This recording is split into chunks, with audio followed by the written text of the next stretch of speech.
Okay, next question. Can you define the term personal God? It is, there are two directions of that.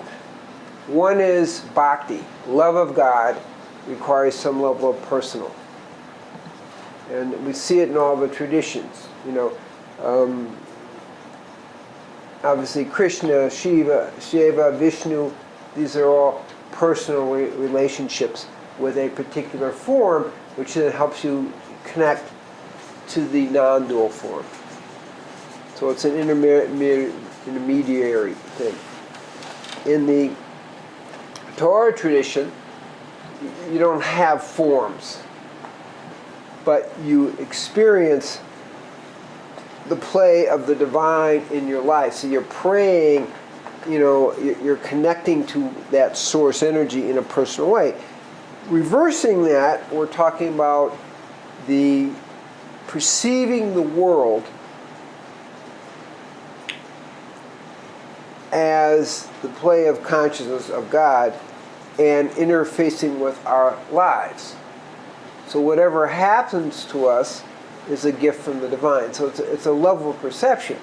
So we have that level, and we have the kind of non-dual perception, and then we have the perception that none of it, there's no God anywhere. It's just chaos, randomness. So we have all those levels. How you perceive the world is kind of affects how you live your life.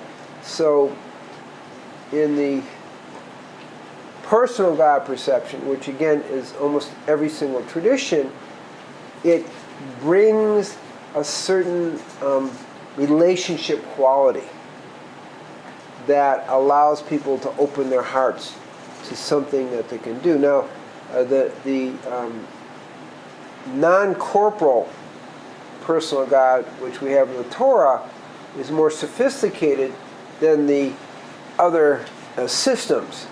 And it's harder.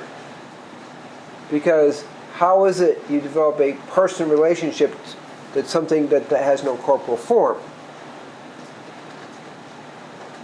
And that's what, and that requires more a focus and connecting at a higher level of the God force.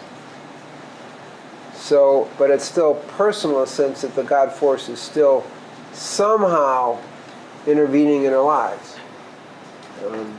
And, you know, I go back to the story, the physics story, which is that the creation of the universe in the first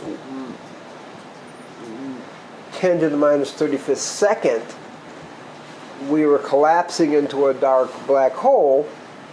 And what the astrophysicists call it is that there was an impulse that reversed that collapse going the other way. I wouldn't call it intervention of God. The Kabbalists call it Ruach Elohim, which means a intervention by personal God to reverse the collapse of the universe. So that's the kind of thing. So physicists said there's no God. This is just an impulse that happened. So the world is as you see it, the world as you perceive it to be. What's the advantage of personal is it, particularly when it's non-corporal, which gets you out of idol worship, is that it opens your heart in a particular way. You know, God kind of manifests and speaks, and you're more open to the direct communication with the divine, as it may manifest as an inner message or as literally an outer manifestation speaking to you.